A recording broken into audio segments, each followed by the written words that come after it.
وأحلو بها. يعني ابن القيم دائما شعره يستمطر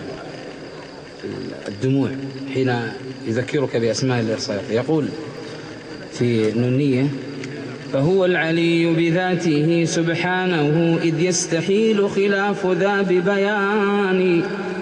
وهو الذي حقا على العرش استوى قد قام بالتدبير للأكوان،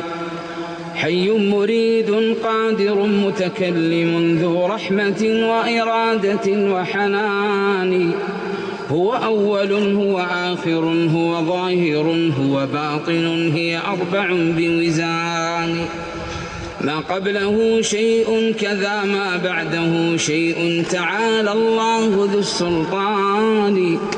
ما فوقه شيء كذا ما دونه شيء وذا تفسير ذي البرهان، فانظر إلى تفسيره بتدبر وتبصر وتعقل لمعاني، وانظر إلى ما فيه من أنواع معرفة لخالقنا العظيم الشان،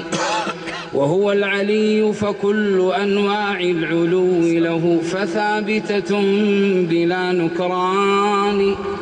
وهو العظيم بكل معنى يوجب التعظيم لا يحصيه من إنسان،